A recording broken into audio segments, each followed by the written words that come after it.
Hello dear viewers, आइए आपका आज के इस वीडियो में स्वागत है। मोटिवेशनल वीडियो के आज के हिस्से को मैंने फिर से जीत आपकी नाम के इस बुक से बनाया है। आइए इसमें मैं आज क्या बताने वाला हूँ इसकी चर्चा करते हैं। सबसे पहले नकारात्मक असर से बचें। Stay away from negative influences. नकारात्मक सोच जो है वह हमारे ऊपर बहुत ही बुरा असर डालता है और हम सभी इसके शिकार हो जाते हैं जब इसके माहौल में रहते हैं। एक कहानी के माध्यम से इसको समझने की कोशिश करते हैं।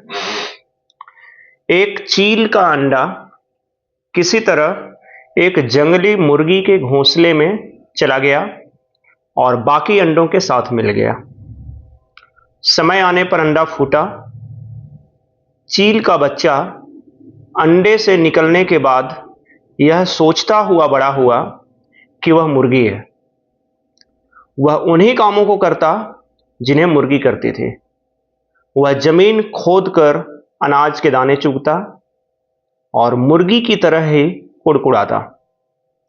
वह कुछ फीट से अधिक उड़ान नहीं भरता था क्योंकि मुर्गी भी ऐसा ही करती थी। एक दिन उसने आकाश में एक चील को बड़ी शान से उड़ते हुए देखा। उसने मुर्गी से पूछा, उस सुंदर चिड़िया का नाम क्या है? मुर्गी ने जवाब दिया, वह चील है। वह एक शानदार चिड़िया है, लेकिन तुम उसकी तरह उड़ान नहीं भर सकते क्योंकि तुम तो मुर्गी हो। चील के बच्चे ने बिना सोचे विचारे मुर्गी की बात को मान लिया। वह मुर्गी की जिंदगी जीता हुआ ही मर गया। सोचने की क्षमता न होने के कारण वह अपनी विरासत को खो बैठा। उसका कितना बड़ा नुकसान हुआ। वह जीतने के लिए पैदा हुआ था, पर वह दिमागी रूप से हार के लिए तैयार हुआ था। उसके माहौल ने, उसके परिवेश ने उसे चील का बच्चा होते हुए भी, चूंकि वह मुर्गियों के साथ रह रहा था, उन्हीं के एक्टिविटीज को वो करता, इसलिए वह मुर्गियों की तरह ही पूरी जिंदगी जिया। तो हमारे जीवन में निगेटिव चीजों का बहुत ही बड़ा महत्व होता है, उसका बुरा प्रभाव पड़ता है। वह हमें अपने लक्ष्यों से हटा देते हैं, हमें बताते हैं कि तुम इसके लिए नहीं बने, ये तुम्हारे लिए नहीं है। आगे इस किताब को मैं पढ़ता हूं। अगर हम चील की तरह आकाश की बुलंदियों को छूना चाहते हैं तो हमको चील के तौर तरीकों को सीखना होगा। अगर हम खुद को कामयाब लोगों के साथ जोड़ेंगे तभी तो हम कामयाब हो पाएंगे। अगर हम चिंतकों के साथ जुड़ेंगे तो चिंतक बन जाएंगे। यदि हम देने वालों के साथ रहेंगे तो देने वाले बन जाएंगे। और अगर हम नकारात्मक सोच वाले लोगों के साथ रहेंगे तो फिर वैसे ही नकारात्मक बन जाएंगे। जब कोई जिंदगी में कामयाबी हासिल करता है तो तुच्छ टाइप के लोग जो होते हैं उस पर कीचड़ उछालते हैं और उसकी टांग खींचने की कोशिश करते हैं, आगे बढ़ने से रोकते हैं। जब हम खुद को ऐसे तुच्छ लोगों से, छोटे लोगों से उलझने से बचा लेते हैं तो हम जीत जाते हैं। मार्शल आर्ट में सिखाया जाता है कि जब कोई हम पर हमला करे तो उसे रोकने के बजाय अपनी जगह से हट जाइए। क्यों? इसलिए कि रोकने के लिए ऊर्जा की जरूरत होती है। अगर उसका इस्तेमाल हम रोकने के लिए करेंगे, हटने की बजाय अगर रोकने के लिए करेंगे तो वहां हमारी एनर्जी की बर्बादी होगी। तो क्यों ना उसका इस्तेमाल बेहतर कामों के लिए किया जाए।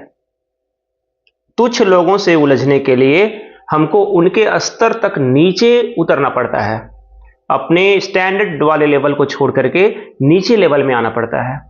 और वे यही चाहते हैं, क्योंकि ऐसा करके हम उनमें से एक बन जाते हैं।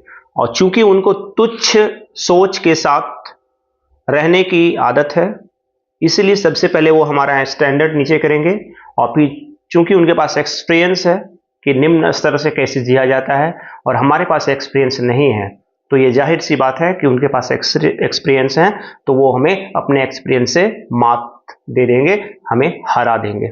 इसीलिए आप अपने स्टैंडर्ड को छोड़कर, अपने क्वालिटी को छोड़ करके छोटी छोटी बातों के लिए, निम्न स्तर की बातों के लिए और निगेटिव सोच वाले लोगों के लेवल में आने से बचिए। नकारात्मक लोगों को अपने मकसद में कामयाब मत होने दीजिए। खुद को नीचे मत गिराइए। याद रखिए कि किसी आदमी का चरित्र केवल इस बात से नहीं आंका जाता कि वह कैसे माहौल में रहता है, बल्कि इस बात से भी आंका जाता है कि वह किन लोगों की संगत को नापसंद करता है। अगर नकारात्मक विचार को त्यागने के लिए और सकारात्मक होने के लिए आपको अकेला भी रहना पड़े, सबसे हट करके रहना पड़े और आपको अकेले डटकर जवाब देना पड़े, तो वैसे कंडीशन के लिए भी तैयार रहिए। याद कीजिए, बाज जो है वो हमेशा बादलों से ऊपर उड़ता है, और जब वह बादलों से ऊपर उड़ता है तो उसकी एक अलग क्वालिटी होती है। जो छोटे छोटे पक्षी होते हैं वे सभी कम ऊंचाई वाली हाइट में उड़ते हैं, लेकिन वो वहीं तक रहते हैं। लेकिन जो बादलों को चीरने का जज्बा रखते हैं, जो सबसे हट करके अलग होने की तमन्ना रखते हैं, उसके लिए काम करते हैं, तब उनकी जो क्वालिटी होती है और सबसे हटके हो जाती है।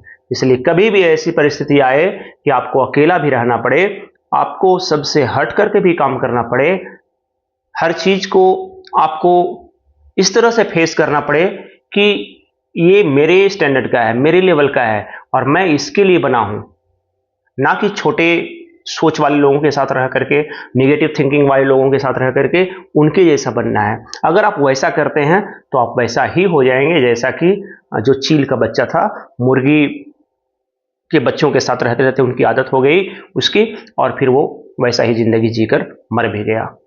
तो इस चैप्टर से हम ये सीखते हैं कि हम पॉजिटिव माइंडसेट रखना चाहिए, निगेटिव नहीं रखना चाहिए, और अपने माहौल को ऐसा बनाए रखना चाहिए जैसा हम बनना चाहते हैं, जैसा हम सोचते हैं करना, जो हमारा ड्रीम है, जो हमारा गोल है, जो हमारा लक्ष्य है, तो उसके अकॉर्डिंग हमारा व्यवहार होना चाहिए, क्यों ना हमें सबसे अलग होना पड़े। तो आज के इस छोटे से वीडियो में मुझे लगता है कि आपको एक मैसेज जरूर गया होगा कि माहौल जो है वो हमें इफेक्ट करता है, हम कैसे माहौल में रहते हैं। तो आप सीखे होंगे कि हमको अपना माहौल सही रखना है, कामयाब लोगों के साथ रहना है, मुझे अच्छी चीज़ों को जानना है, अच्छी चीज़ों को पढ़ना है, अच्छी चीज़ें सीखना है, क्योंकि हमको एक अच्छा इंसान बनना है। तो इट्स डिपेंड ऑन यू कि आप कैसा बनना चाहते हैं, क्या बनना चाहते हैं, और आप उसके लिए जो सूटेबल इन्वायरमेंट है उसको चूज कीजिए, वैसा माहौल बनाइए। Thank you. जय हिंद।